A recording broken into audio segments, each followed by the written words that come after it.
I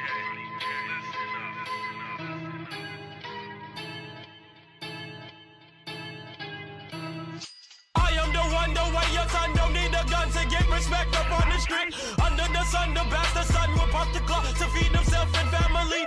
Oh yeah! What's up everyone? I'm Dreadly and welcome back to the loveliest show on the internet. Oh my gosh, you guys have been so patient waiting for me, and you really shouldn't have. Even as I'm gone, the fan base is still growing. People are wondering where I've been. I feel like freaking Ray William Johnson. Or like whatever other YouTubers have been gone for a long time. But a lot of you guys have been wondering why I've been gone. Well, here's kind of part of the answer. I got sick. I got really sick. Some months ago, I started noticing that whenever I'd sit down or change positions in bed or whatever, my eyes would start doing these weird things. They would start like blanking out, kind of like when you rub your eyes, and you rub your eyes for too long, and it's kind of goes blank for a couple seconds.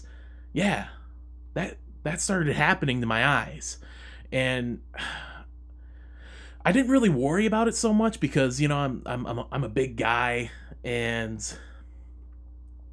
maybe it takes a while for blood to get to where it needs to go because I am a big guy, I'm a tall guy, and then I'm also pretty rotund, as you can see. I'm a pretty thick boy, as you can see. But yeah, like I didn't really worry about it too much, but it started happening like probably 4 or 5 months ago, and it just kept going on, and I didn't really worry about it so much. But then it got to the point where it started happening too much. Like, I would get it probably at once every 15 to 30 minutes every single day, and the blind spell, like, it got to the point where I started getting blind, where I actually started getting, like, full-on blind. It would fade to, like, a dark brown, and really dark brown, and then black, and then I couldn't see a freaking thing. Like, it was wild. It was crazy. And these blind spells started going from 2 seconds long to 3 seconds long to 4 seconds long to seriously probably about 10 to 15 seconds long. It was absolutely nuts.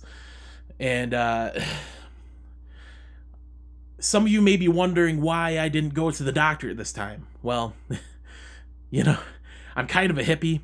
I hate taking medication, and I seriously thought that I was gonna get over it. And some people that I know said that this happens to them all the time. They're called like ocular migraines or whatever, eye headaches. And I'm like, okay, I've had some pretty messed up eyes all my life, so I'm just not gonna worry about it. So it got to the point where even during my videos it'd start happening, and I'm like trying to figure out what's going on. But it got to the point where I just couldn't do YouTube videos anymore, and it was such an odd thing and I didn't know what was going on with me, that I couldn't really tell anyone about it. And I started telling some of my friends about it. They're like, yeah, it sounds like headaches, sounds like, you should get some pain medication and, sleep it off. And I noticed that when I'd hang out with my friends and be active and all that, and, exercise, because I exercise on the treadmill a lot, or not on treadmill, but on elliptical, that it would get better. And it did for a little bit, but then it just got so bad, and I couldn't do the YouTube videos anymore. And then I started finding jobs on the internet so that I could actually get an income going and cover my bills and stuff. But it got to the point where I couldn't even do that anymore. And then I woke up one day. I remember this. This is when it starts getting really horrible. I didn't really have a headache until I woke up this one day. Back in probably early June. No, midway through June, I got a headache. And it was like a shoulder to neck pain headache. and the back of my head headache. It was so weird. And then I just take a couple pain medications and just go to bed or sleep it off or whatever. And the pain medication made it better. I just go play video games or whatever, and try to work at my job that I couldn't work at. But God, it's so crazy. Um, the headache started getting worse and worse and worse and worse. It went from the back of my head to the middle of my head to the front of my head, and it just got so freaking terrible. It got so terrible. It got unbearable. Like I seriously, handful of pain, like handful of ibuprofen, boom boom boom every single day. I couldn't do it anymore. Um but what really set it off, that I'm like, we gotta go right now, we gotta go to the hospital. I woke up one day, still had the same headache, but I started seeing things in my eyes. There was like these flashes in my eyes that wouldn't go away. They were kind of starting the day before, but not as bad. But I had these flashes in my eyes that I couldn't get rid of. They, like, seriously, I'd rub my eyes and they wouldn't go away. And oh my goodness, like there was like a triangle. It was like a triangle light and a triangle light in the other eye. I can't even explain it, man. They're so weird. They have a scientific name for it and everything. It's kind of like when you look at the sun, or when you look at a light like this freaking light right here. It's absolutely annoying me. But like, when you look at a light for too long, it stains your eye. It's not a retinal burn, but it's a retinal something. But it, like, when you look at the sun for too long, or you look at a light, you get some colors in your eye, and it doesn't go away all of a sudden. It was like that, but it wouldn't go away. It was like my eyes were damaged. Foreshadowing. This is when it starts getting bad. And then when I started walking around, things started going like this. Like I was like on acid or something, or like on some kind of weird drug. Like things just started going like this. And like straight lines would be like jagged, and I went down and I'd start freaking out. And I went to go see my mom downstairs, because she's kind of taking care of this whole situation. I went to go see my mom downstairs. Her face was all morphed. Like her eye was on top of the other eye. Her nose was in a different place. Her mouth was on the side of her head. It was terrifying. It was scary. I couldn't, we couldn't do it anymore. I said, Mom, we're going to the hospital right now. We cannot do this anymore. So we end up going to the hospital. They check me. I got 2 CT scans. They checked me for an aneurysm. They checked me for a stroke. Both things I did not want to hear at all. But they're like, we're going to check you for an aneurysm. We're going to check you for a stroke. And I'm like, what?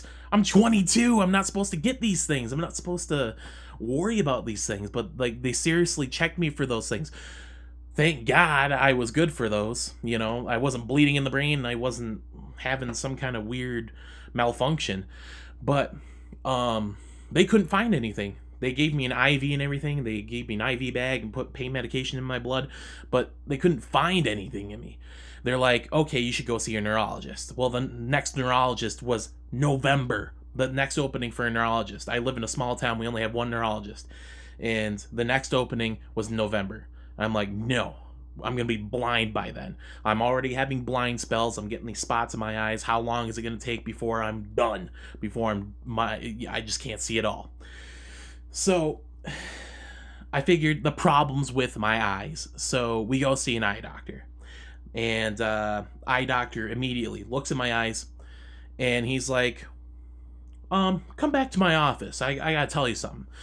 And I said, okay. So we go back to his office, and he says, well, Keegan, you have kind of a problem. You have a problem here.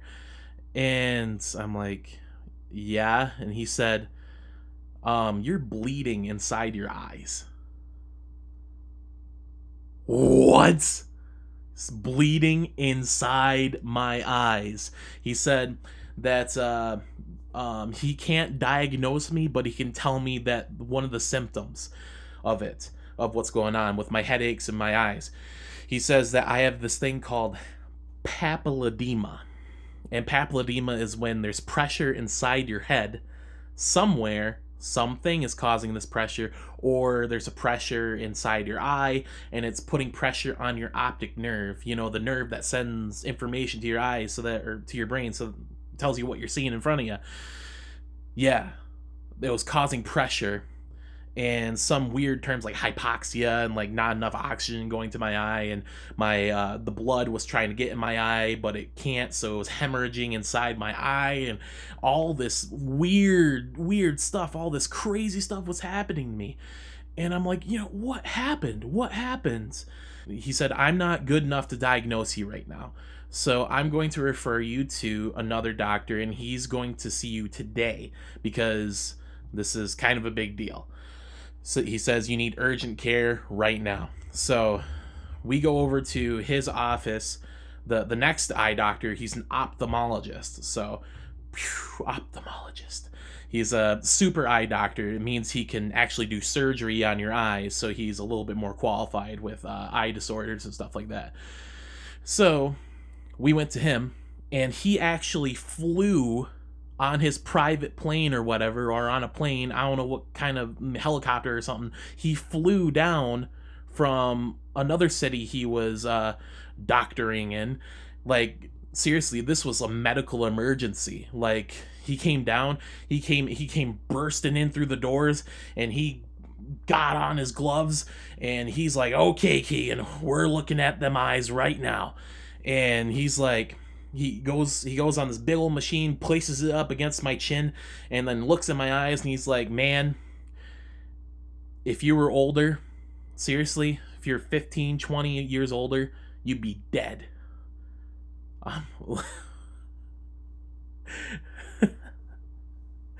Like, seriously, I'm 22. He said if I was 15, 20, something around there years older, I'd be dead. He says the only thing that's going well for me right now is my age, and I'm young. He said that there's so much pressure in your head that you're about to pop. And he says he gives me his number, so he's like, if anything happens while you're sleeping, or if the pain is unbearable, which it already was, the headache pain, then to call him, and so just in case, because it's the medical emergency, because he set me up for an appointment at the hospital the next day, and it was for a spinal tap. And if you don't know what a spinal tap is, it's basically they take a needle and they stick it in your back, and they extract spinal fluid in between your vertebrae. So they take out spinal fluid, that stuff that makes your back crack. When you crack your back, when you twist it and crack it, that's your spinal fluid. So he wanted me to go in and get this toothpaste tube full of spinal fluid out of my back, because the spinal fluid was putting pressure on my head. So, like, I'm talking about this, like, I'm getting anxiety right now. Like, it's so terrible. But he couldn't diagnose me, my ophthalmologist, the super eye doctor. He couldn't diagnose me either, because it was, he thought it was to do with my blood pressure, but my blood pressure was fine. And he couldn't do anything about it. But, so, he said, just get the spinal tap done and come back to me, and we'll discuss what happens next. So I go get the spinal tap done. They set you on a table, and your basically your rear end is showing, and they stick it pretty much in your rear end, and then they extract the spinal fluid out in between your vertebrae. They roll you back into a back room, and seriously, after that, headache was gone, man. Headache was completely gone. It was crazy. Within 5 minutes after I got that procedure, headache was gone. The most terrible headache I ever had, gone. Amazing. But that was only the start of my recovery, because ever since then, that was in early July, I had that spinal tap done. Ever since early July, I've never had a headache. I've never had one. And it's an awesome feeling. It really is. But he said, my ophthalmologist, the super eye doctor, said, hey, come meet me in a few days and tell me how it went. So we go back and meet him in a few days, and he says, well, I'm going to set up a couple other meetings with your doctors here, like your family doctor. I'm going to set up a meeting with a neurologist here, and I'm going to set up a meeting with me. And we're going to get this all sorted out. We're going to get you diagnosed. We're going to get you some medication, and we're going to get rid of this. So, many doctor visits later, I go see my family doctor, and I've already got my medication. It's a diuretic, which means it takes out liquid out of your body, and it stops you from producing so much spinal fluid, and putting so much pressure inside your head. But that's what it does.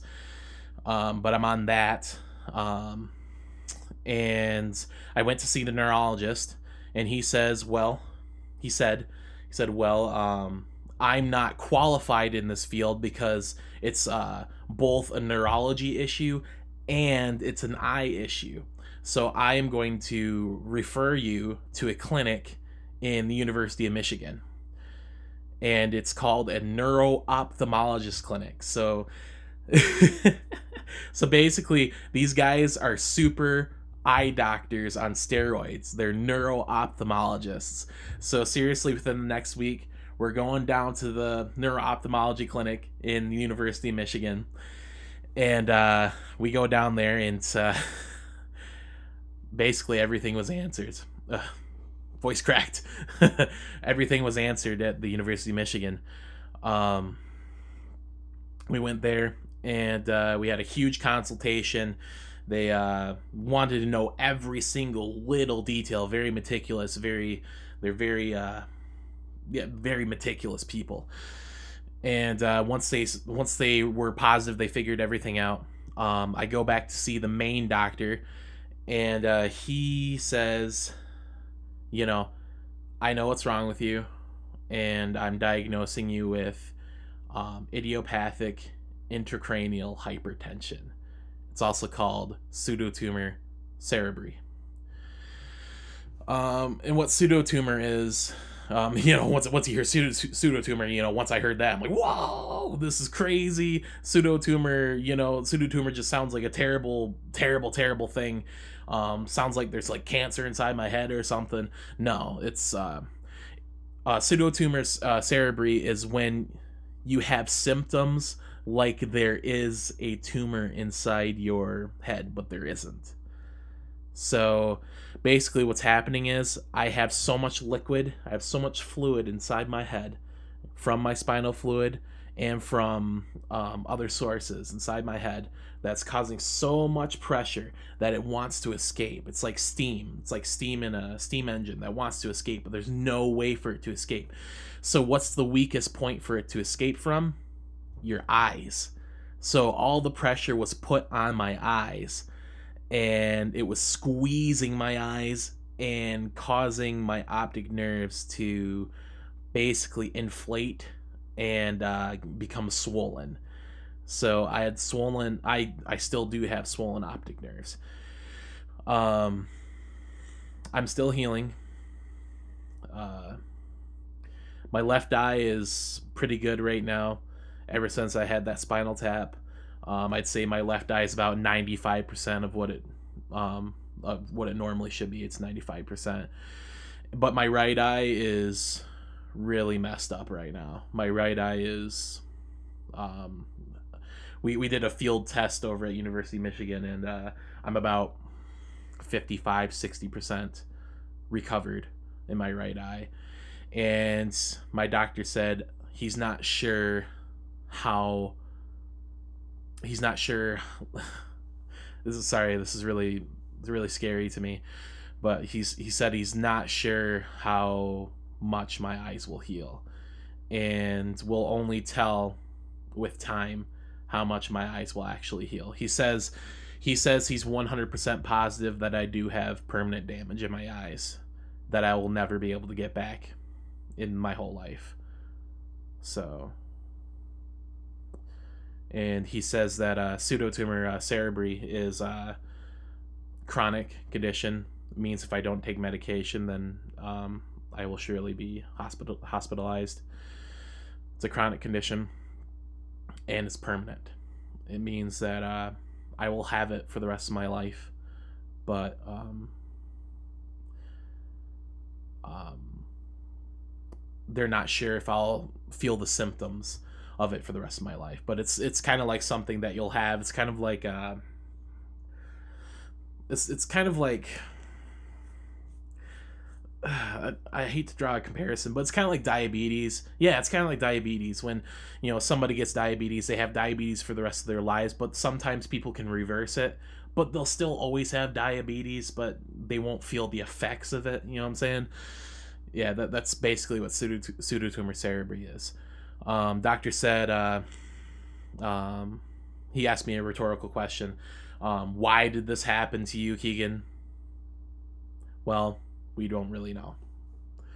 It happens to a lot of people, mostly to people that are overweight. So I am overweight, but it's mostly to overweight women who are pregnant, or just pregnant women in general, or just overweight women in general.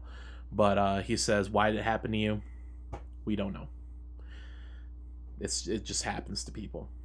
So, but that I've been battling this thing for so long, and man, I've been wanting to get to a certain point in my life at this time. Like, I wanted to be living overseas at this time. I wanted to be independent at this time, but I can't be independent.